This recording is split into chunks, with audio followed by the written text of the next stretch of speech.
Hi students, welcome to Principles of Management subject online class. In this class, we are going to discuss about importance of planning. In the last class, we have discussed about definition of planning and the nature of planning. గత క్లాస్లో మనము ప్రణాళికీకరణ యొక్క నిర్వచనం, దాని యొక్క స్వభావాన్ని తెలుసుకున్నాం. ఈ తరగతిలో మనం ప్లానింగ్ యొక్క ఇంపార్టెన్స్ అంటే ప్రణాళికీకరణ యొక్క ప్రాధాన్యత, ప్రాముఖ్యత.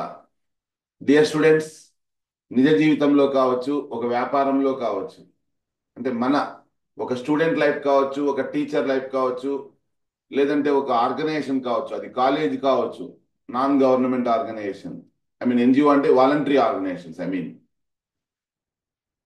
ఓకే, వాలంటరీ ఆర్గనైజేషన్ కావచ్చు, గవర్నమెంట్ ఆర్గనైజేషన్ కావచ్చు, లేదంటే ఒక వ్యాపారం కావచ్చు, బిజినెస్.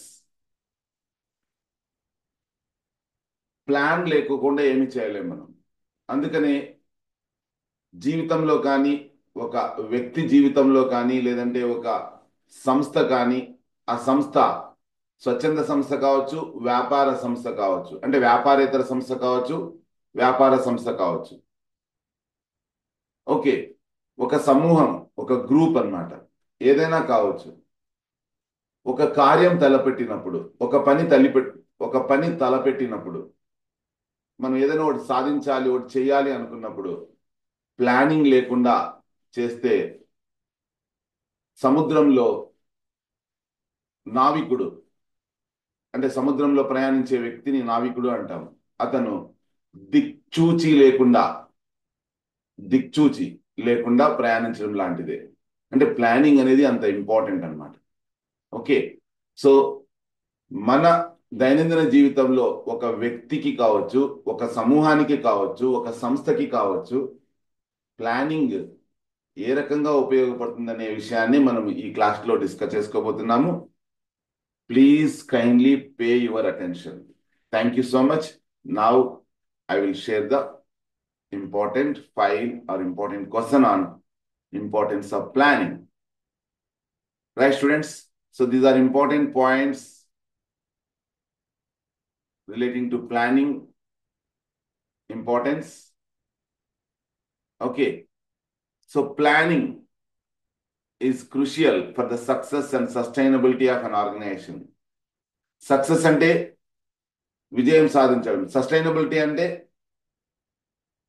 కొనసాగించడం, అంటే మనుగడ అన్నమాట. సస్టైనబిలిటీ, ఏమాత్రం ఆటంకాలు లేకోకుండా జీవితంలో కొనసాగించడం, ఎవరికి ఇబ్బంది పెట్టకుండా, పర్యావరణానికి లేదా ప్రజలకు, ఉద్యోగులకు, కస్టమర్లకు ఎవరికి కూడాను ఇబ్బంది పెట్టకుండా ఒక సంస్థ సస్టైన్ కావాలి. That is the important thing my dear students.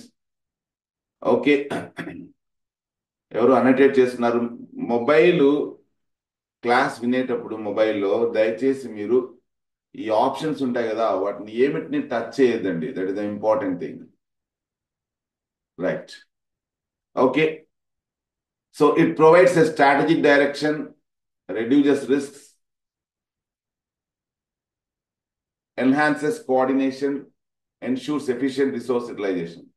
క్లుప్తంగా చెప్పాలంటే మనకు ఒక వ్యూహాత్మకమైన మార్గదర్శకత్వాన్ని వహిస్తుంది ప్లానింగ్ అనేది.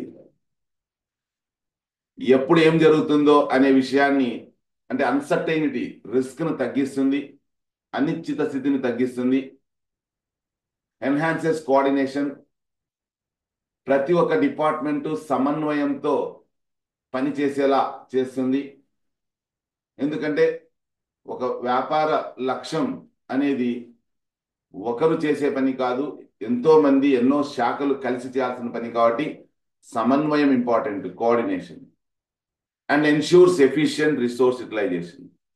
ప్లానింగ్ వలన అడ్వాంటేజ్ ఏమంటే వనరులను సమర్థవంతంగా మనం ఉపయోగించుకుంటాము. కాబట్టి effective planning helps business, government initiatives and institutions achieve their long term objectives while adapting to a dynamic environment. Dynamic environment అంటే ఎప్పటికప్పుడు మారుతున్న పరిసరాలు, ఎప్పుడు స్థిరంగా ఉండదు. ఎగ్జాంపుల్ నిన్న క్లాస్ తీసుకోవాలనుకున్నాను, కానీ ఫ్యామిలీలో కొన్ని పర్సనల్ రెస్పాన్సిబిలిటీస్ నెరవేర్చాల్సిన అవసరం ఉండటం వలన నేను వాయిదా వేయాల్సి వచ్చింది. That is a dynamic environment. అంటే మారుతూ ఉంటుంది ఎన్విరాన్మెంట్, దాని తగ్గట్టుగా మనం అడ్జస్ట్ చేసుకోవాలా. అందుకని ఏం చేశాను, నిన్నటి క్లాస్ ఈరోజు మార్నింగ్ తీసుకుంటున్నాను. ఓకేనా? That is called adaptability. Adaptability అంటే సిచ్యువేషన్ తగ్గట్టుగా మనం అడాప్ట్ కావాలి, ఫ్లెక్సిబుల్గా ఉండాలి, రిజిడ్గా ఉండకూడదు. నిన్న 7 o'clock క్లాస్ తీసుకోవాలి అనుకుంటే ఫ్యామిలీతో ఇబ్బంది వచ్చిండేది. రిజిడ్గా ఉండకూడదు, ఫ్లెక్సిబుల్గా ఉండాలి. అంటే జస్ట్ ఒక ఎగ్జాంపుల్ చెప్తున్నాను మీకు. అంటే వ్యాపారంలో కూడాను రిజిడ్గా ఉండకూడదు, రైట్, ఫ్లెక్సిబుల్గా ఉండాలా, అది అర్థం, right. Okay, so effective planning helps businesses, వ్యాపారాలకు సహాయం చేస్తుంది. సమర్థవంతమైన ప్రణాళికీకరణ ప్రభుత్వం యొక్క వివిధ రకాల చొరవలకు హెల్ప్ చేస్తుంది. వివిధ రకాల సంస్థలు తమ యొక్క లక్ష్యాన్ని, దీర్ఘకాలిక లక్ష్యాలను సాధించడానికి ఎలాంటి వాతావరణంలో, మారుతున్న వాతావరణంలో హెల్ప్ చేస్తుంది మై డియర్ స్టూడెంట్స్. కాబట్టి ఇదే నేను ఇన్ డీటెయిల్డ్గా ఈ పాయింట్స్లో చెప్పబోతున్నాను. That's all. అదే క్వశ్చన్ ఇక్కడ. అంటే మీకు సమ్మరీ ఇక్కడ ఉంది. ఇదంతా కూడా ఇంపార్టెన్స్ ఆఫ్ ప్లానింగ్. అంటే ఇది 2 marks అట్లా వస్తే, 2 marks లేవు కాబట్టి మీకు 4 marks క్వశ్చన్స్, తర్వాత 8 marks క్వశ్చన్స్, ఇవి మాత్రమే ఉంటాయి. సో 8 marks వచ్చినప్పుడు కానీ 8 marks వచ్చినప్పుడు డీటెయిల్గా రాయాలి ఇట్లా. అదే 4 marks వచ్చింది అనుకోండి, ఇంట్రడక్షన్ బాగా రాసి మీరు ఈ పాయింట్స్ సింపుల్గా ఎక్స్ప్లెయిన్ చేస్తే చాలు, రైట్. సో నెంబర్ 1, ప్లానింగ్ యొక్క ప్రాధాన్యత ఏమంటే provides direction. Planning sets clear objectives and guides employees towards achieving organisational goals. ప్రణాళికీకరణ ఏం చేస్తుంది అంటే మన స్పష్టమైన లక్ష్యాలను నిర్ణయించుకొని ఉద్యోగులకు మార్గనిర్దేశనం చేస్తూ, దేనికోసం, సంస్థ యొక్క లక్ష్యాలను సాధించడానికి మనకు ప్లానింగ్ హెల్ప్ చేస్తుంది ఆ రకంగా. దాని best example make in India project, గవర్నమెంట్ది, Indian government make India project initiative అన్నమాట. Okay, so make in India అంటే ఏమి, స్వదేశంలో వస్తువులను ఉత్పత్తి చేయడం, విదేశాల మీద వస్తువుల కోసం ఆధారపడకుండా ఉండటం, దానికోసం విదేశాల నుంచి పెట్టుబడులు ఆకర్షించడం, గ్లోబల్ ఇన్వెస్ట్మెంట్స్ను ఆకర్షించడం. ఇది ఒక మార్గం. మేక్ ఇన్ ఇండియా కాన్సెప్ట్ అనేది ఒక ప్లాన్లో భాగంగా మనకు ఒక మార్గనిర్దేశకాన్ని చేసింది అనమాట. Next, reduces uncertainty. అన్సర్టైనిటీ అంటే ఎప్పుడు ఏం జరుగుతుందో తెలియని పరిస్థితి. Dear students, by anticipating future challenges, planning helps organisations prepare for risks and minimise their impact. మనం ఎప్పుడైతే భవిష్యత్తులో పలానా విషయం పలానా విధంగా జరగబోతుంది అనే విషయం తెలిస్తే దానికి తగ్గట్టుగా మనము అడ్జస్ట్ అయి రిస్క్ను తగ్గించుకోవడానికి, రిస్క్ యొక్క ప్రభావాన్ని, దాని యొక్క నష్టాన్ని తగ్గించుకోవడానికి చేయొచ్చు. అంటే ఏంటి ఇది రెడ్యూసెస్ అన్సర్టైనిటీ అంటే? ఎగ్జాంపుల్, మీరున్నారు అందరూ 41 మంది అటెండ్ అయ్యారు ఇప్పుడు. ఓకే, 41 members అటెండ్ అయ్యారు. మీరంతా ఎందుకు అటెండ్ అయింటారు? ఎగ్జాంపుల్, ఈ క్వశ్చనే మీకు ఎగ్జామ్లో ఇచ్చారు అనుకోండి. అప్పుడు చదవని వాళ్ళు, అటెండ్ కాని వాళ్ళు ఏం జరుగుతుంది, క్వశ్చన్ సరిగా రాయలేరు. కానీ మీరు అలాంటి అన్సర్టైనిటీ రాకుండా మీరు ఏం చేశారు, క్లాస్కి అటెండ్ అయ్యారు. దానివల్ల ఈ క్వశ్చన్ యొక్క ఆన్సర్ మీకు తెలిసింది. అటెండ్ కాని వాళ్ళు బాగా రాస్తారా, మీరు బాగా రాస్తారా అన్నప్పుడు మీరు ఖచ్చితంగా బాగా రాస్తారు, అంటే మంచి మార్కులు వస్తాయి. అంటే మీరు ఏం చేస్తున్నారు, అన్సర్టైనిటీ తగ్గించుకుంటున్నారు. అంటే ఏం జరుగుతుందో అనే విషయాన్ని ముందుగానే తెలిసి, ఫ్యూచర్ ఛాలెంజెస్, సవాలు ఎదురవుతుందని మీరు తెలిసి మీరు ఏం చేశారు, జాగ్రత్తలు తీసుకుంటున్నారు. So this is very very important students. అది బిజినెస్ కూడా వర్తిస్తుంది. That's all what I want to say. Next, facilitates decision making. నిర్ణయాలు తీసుకోవడంలో నిర్ణయాలు తీసుకోవడానికి సౌలభ్యంగా ఉంటుంది. అంటే సౌకర్యవంతంగా మనం నిర్ణయాలు తీసుకోవచ్చు ఎప్పుడు ప్లానింగ్ బాగా ఉన్నప్పుడు. Planning helps managers evaluate alternatives and choose the most effective course of action. Evaluative alternatives అంటే నేను క్లాస్ తీసుకోవాలి అనేది ఒక పాయింట్, బట్ నిన్న ఫ్యామిలీలో రెస్పాన్సిబిలిటీస్ ఉన్నాయి, కాలేజ్ రెస్పాన్సిబిలిటీ ఉంది. ఈ రెండు అన్నమాట. ఎప్పుడు క్లాస్ తీసుకోవాలి అంటే ఈ రెండు నెరవేర్చాలి. అంటే ఆల్టర్నేటివ్ అంటే నేను ఈవినింగ్ క్లాస్ తీసుకోవాలా, మార్నింగ్ క్లాస్ తీసుకోవాలా, ఇవి రెండు ఆల్టర్నేటివ్స్. సో ఫ్యామిలీ రెస్పాన్సిబిలిటీస్ కూడాను ఇంపార్టెంట్ కాబట్టి డెసిషన్ మేకింగ్ లో ఏ డెసిషన్ తీసుకున్నా నేను ఓకే రేపు ఎట్లా హాలిడే కాబట్టి నేను ఫ్రీగా ఉంటాను కాబట్టి మార్నింగ్ ఈవినింగ్ క్లాసు పోస్ట్పోన్ చేసుకొని మార్నింగ్ తీసుకున్నా అంటే ఆల్టర్నేటివ్స్ అన్నమాట, అంటే ప్రత్యామ్నాయం. సో వ్యాపారంలో కూడా ఇలాంటి సిచ్యువేషన్ వచ్చినప్పుడు మీరు డెసిషన్ మేకింగ్ కొన్ని ఆల్టర్నేటివ్స్ పెట్టుకోవాలి. Okay, so choose the most effective course of action. నిన్న వీలు కాలేదు కాబట్టి ఈరోజు మార్నింగ్ ప్రశాంతంగా క్లాస్ తీసుకుంటున్నాను అట్లా. సో డియర్ స్టూడెంట్స్, నేను వ్యక్తిగతంగా ఒక ఎగ్జాంపుల్ చెప్పాను, అది వ్యాపారాన్ని కూడా మీరు అప్లై చేయొచ్చు. Best example, Infosys expansion strategy involved detailed planning to enter new global markets while ensuring business sustainability. వ్యాపారాన్ని కొనసాగిస్తూనే ప్రపంచ మార్కెట్లలో కొత్తగా ఎంటర్ కావడానికి ఇన్ఫోసిస్ ఒక వ్యూహాత్మక ప్రణాళికను వేసుకోవడం, అది దానికి సంబంధించిన సమస్యలు వస్తాయి, ఆ సమస్యలకు పరిష్కార మార్గాలు, వివిధ రకాల పరిష్కార మార్గాలు ఉంటాయి, ఆ మార్గాల్లో ఒక బెస్ట్ ఆల్టర్నేటివ్ ఎన్నుకోవడం అనమాట. Next, encourages innovation. The process of planning often leads to creative thinking and innovative solutions. Dear students, మనం ఎప్పుడైతే ప్లాన్ వేసుకుంటామో కొత్తగా ఆలోచించడానికి, నూతనంగా ఆలోచించి కొత్త పరిష్కార మార్గాలు కనుక్కోవడానికి హెల్ప్ అవుతుంది. దానికి best example ISRO's Mars orbiter mission was a cost effective and innovative space exploration plan developed through meticulous planning. Cost effective అంటే డియర్ స్టూడెంట్స్, ఈ మధ్య కాలంలో ఒక సినిమా తీయడానికి 500 కోట్లు ఖర్చు పెడుతున్నారు. అదే ఫారిన్ లో హాలీవుడ్ డైరెక్టర్స్ 2000 కోట్లు ఖర్చు పెడుతున్నారు. మీరు అబద్ధం కాదు, ఇది 2000 కోట్లు. ఓకే, కేవలం కొన్ని కోట్ల సహాయంతోనే మనం ఇస్రో ఏం చేస్తుంది, మార్స్ కు మంగళయాన్ ఆర్బిటార్ను పంపించడం జరిగింది. అంటే తక్కువ ఖర్చుతో, అంటే నూతనంగా కొత్తగా ఆలోచించడం వల్ల అది సాధ్యమైంది. అది ప్లానింగే కారణం అనమాట. ఓకేనా, కొన్ని సినిమాలు కేవలం 10 కోట్ల ఖర్చుతోనే నిర్మించబడి 100 కోట్లు సంపాదించి పెట్టాయి. చాలా ఉన్నాయి. బేబీ అనే ఒక మూవీ కావచ్చు, లేదంటే బలగం అనే ఒక మూవీ కావచ్చు, అంతకుముందు కేర్ ఆఫ్ కంచరపాలెం అనే ఒక అద్భుతమైన మూవీ ఉంది, అది కావచ్చు. కేవలం 2 కోట్లు 3 కోట్లలోనే ఖర్చు పెట్టి 50 నుంచి 100 కోట్లు ఆదాయం సంపాదించిన సినిమాలు ఉన్నాయి. కాబట్టి కొత్తగా ఆలోచించడం అనేది most important my dear students. వ్యాపారంలో కూడా ఎన్ష్యూర్స్ ఎఫిషియంట్ రిసోర్స్ యూటిలైజేషన్, సమర్థవంతంగా ఉన్న వనరులను ఉపయోగించుకోవడం అని అర్థం. Proper planning ensures optimal use of resources like time, money and man power.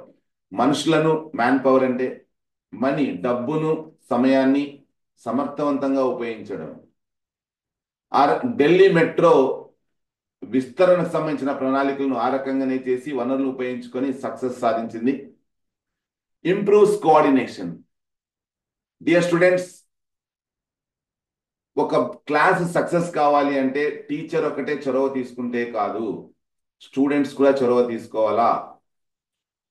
అంటే వీళ్ళిద్దరూ కష్టపడి ఒకే టైంలో నేను పాఠాలు చెప్పడము, మీరు పాఠాలు వినడం. ఇక్కడ టీచింగ్, ఇక్కడ లిజనింగ్. ఇవి రెండు ఒకేసారి జరిగే ప్రాసెస్నే మనం కోఆర్డినేషన్ అంటాము. అప్పుడే క్లాస్ సక్సెస్ఫుల్ అవుతుంది.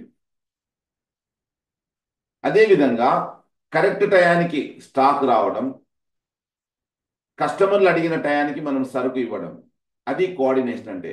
దానికి ఎవరు అవసరం అవుతారు? టీమ్స్. సేల్స్ టీం అవసరం అవుతుంది, సరుకులు సప్లై చేసే టీం అవసరం అవుతుంది, సరుకులు ప్రజలకు మేము అమ్ముతున్నాము అని తెలియచేసే మార్కెటింగ్ టీం అవసరం అవుతుంది. వీళ్ళందరూ సమన్వయంతోనే సక్సెస్ సాధిస్తుంది. కాబట్టి సామరస్యంతో, హార్మోని అంటే సామరస్యం, కోఆపరేషన్ సహకారంతో మన ప్రయత్నాలు, వ్యాపారంలో ఉండే వ్యక్తుల యొక్క ప్రయత్నాలను సమన్వయం చేసుకుంటూ ముందుకు సాగినప్పుడే సాధ్యమవుతుంది. అది ప్రణాళిక వలన మాత్రమే సాధ్యమవుతుంది మై డియర్ స్టూడెంట్స్. దానికి బెస్ట్ ఎగ్జాంపుల్ ఆధార్ ఇంప్లిమెంటేషన్. దానికోసం గవర్నమెంట్, బ్యాంకులు, తర్వాత టెక్నాలజీ ఇవన్నీ కూడాను సమన్వయం చేసుకుని ప్రతి ఒక్కరికి ఆధార్ కార్డు అందరికీ అందేలా చేయడం జరిగింది. ఇక ఎయిడ్స్ ఇన్ కంట్రోలింగ్. ప్లానింగ్ అనేది సంస్థ యొక్క కార్యకలాపాలను నియంత్రించడంలో సహాయం చేస్తుంది. ఎలా అంటే planning establishes bench marks that help in monitoring progress and implementing corrective actions. Bench mark అంటే స్టాండర్డ్స్ అన్నమాట.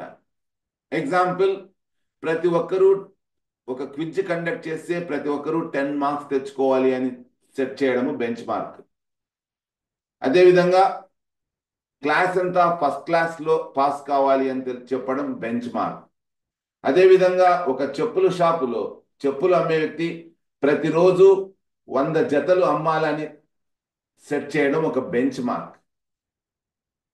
సో ఎప్పుడైతే ప్లానింగ్ వల్ల బెంచ్ మార్క్ మనం ఎస్టాబ్లిష్ చేసుకుంటామో, మనము ఆ బెంచ్ మార్క్ను సాధించడానికి ఎప్పటికప్పుడు మానిటర్ చేస్తూ, పర్యవేక్షిస్తూ, ఎక్కడైనా లోపాలుంటే ఆ లోపాలను సరిచేస్తూ అద్భుతాలను క్రియేట్ చేయొచ్చు. దానికి బెస్ట్ ఎగ్జాంపుల్ జిఎస్టి ఇంప్లిమెంటేషన్. ప్రభుత్వము ఎన్నో కాంప్లికేషన్స్, ఎన్నో క్లిష్టమైన సమస్యలను అధిగమిస్తూ సెంట్రల్ గవర్నమెంట్, స్టేట్ గవర్నమెంట్తో సమన్వయం చేసుకుంటూ జిఎస్టిని ఇంప్లిమెంట్ చేయడం జరిగింది 2017 నుంచి. Right students, enhances organisational adaptability. ఇంతకుముందే చెప్పాను నేను, ఏదైనా సమస్య వచ్చినప్పుడు ఫ్లెక్సిబుల్గా ఉంటూ రిజిడ్గా ఉండకుండా అడాప్టబిలిటీ, ఎక్కడికక్కడ మనము అడ్జస్ట్ అయిపోయి వ్యాపారంలో కానీ వ్యక్తిగత జీవితంలో కానీ మనం అడ్జస్ట్ అవుతూ స్ట్రిక్ట్గా ఇలానే జరగాలని ఉండకుండా ఫ్లెక్సిబుల్గా ఉంటూ, అంటే సర్దుబాటు మనస్తత్వంతో ఉంటూ చేయాలి. దానికి ఖచ్చితంగా ప్లానింగ్ మనకు హెల్ప్ అవుతుంది. Planning equips organization to respond effectively to changes in external environment. బహిర్గత పరిసరాలు మన చేతుల్లో ఉండవు. ఎగ్జాంపుల్, COVID-19 అనేది ఒక వ్యాపారం చేతిలో ఉందా? అది ఒక రోగం, ఒక వైరస్ సంబంధించింది. అది చైనాలో పుట్టింది, ప్రపంచవ్యాప్తంగా విస్తరించింది, కొన్ని లక్షల మందిని ప్రాణాలు బలి తీసుకుంది, ఎంతో మంది చావు వరకు వెళ్ళి మళ్ళీ బ్రతికారు. దానికోసం ఒక వ్యాక్సిన్ కనిపెట్టడం జరిగింది. ఓకేనా? సో ఇక్కడ ఒక విపత్తు వచ్చింది అని, విపత్తు అంటే ఒక ప్రమాదం లాంటిది అనమాట. ఒక సమస్య వచ్చింది అని పారిపోకూడదు, దాన్ని ఎదుర్కోవాలి. ప్రపంచవ్యాప్తంగా వచ్చిన COVID-19 మహమ్మారిని ఆంధ్రప్రదేశ్ కావచ్చు, భారతదేశం కావచ్చు, కోవిషీల్డ్, కోవాక్సిన్ అనే 2 వ్యాక్సినేషన్ ఇంజెక్షన్స్తో వివిధ రకాల మార్గాలలో ఏం చేసింది, కోవిడ్ను మనము విస్తరించకుండా అరికట్టగలిగాము. అంటే సమస్య వచ్చిందని పారిపోలేదన్నమాట అది. కాబట్టి వ్యాపారంలో కావచ్చు, నిజ జీవితంలో కావచ్చు, మనం అడ్జస్ట్ అయ్యే మనస్తత్వం కలిగి ఉండాలి. And my dear students, last point, promotes goal congruence. ఐకమత్యమే బలం. ఏదైనా ఒక ప్లాన్ చేసుకుంటే ఆ ప్లాన్ ప్రకారం ఒక లక్ష్యాన్ని నిర్ణయించుకుంటే సంస్థలోని ప్రతి వ్యక్తి దాన్ని సాధించడానికి ఐకమత్యంగా పనిచేయడమే ప్రమోట్స్ గోల్ కాంగ్రియన్స్. లక్ష్యాన్ని సాధించడానికి అందరూ ఏకమై ఒకే మనసుతో పనిచేయడమే గోల్ కాంగ్రియన్స్. కాబట్టి ప్లానింగ్ గోల్ కాంగ్రియన్స్ ను ప్రమోట్ చేస్తుంది, aligns individual and organisational goals. Dear students, మీరు వ్యక్తిగతంగా కష్టపడితే చదువులో, అది కాలేజీ యొక్క ఓవరాల్గా కాలేజీ యొక్క లక్ష్యాన్ని సాధించడానికి అవసరం అవుతుంది. ఒకరు ఫస్ట్ క్లాస్లో పాస్ అయితే కాదు డియర్ స్టూడెంట్స్. ఇక్కడ అటెండ్ అయిన 49 మంది పాస్ అయ్యారనుకోండి, that is called goal congruence. అంటే వ్యక్తిగతంగా మీరు ఎవరికి వాళ్ళు లక్ష్యాలు నిర్ణయించుకుంటూ మీకు అప్పగించిన పని కష్టపడి పని చేస్తే, అప్పగించిన పని బాగా చేయగలిగితే, అది ఆటోమేటిక్గా ఇండైరెక్ట్గా సంస్థ యొక్క లక్ష్యాలు, అంటే కాలేజీ లక్ష్యం కావచ్చు, వ్యాపార లక్ష్యం కావచ్చు, దాన్ని సాధించడానికి హెల్ప్ అవుతుంది. అందుకనే skill India mission central government తెచ్చింది. ప్రతి ఒక్క యువకుని నైపుణ్యాలతో వాళ్ళని సిద్ధం చేయగలిగితే ఎలాంటి వ్యాపారంలోనైనా ఎలాంటి పని ఇచ్చినా వాళ్ళు ఖచ్చితంగా ఉన్నత స్థితికి చేరడానికి ప్రయత్నిస్తారని central government skill India programme తీసుకొని వచ్చింది. సో ఆ రకంగా ప్లానింగ్ అనేది మనకు ఖచ్చితంగా హెల్ప్ అవుతుంది. This is all about importance of planning, my dear students. I hope you understood this. Thank you so much for your patient listening.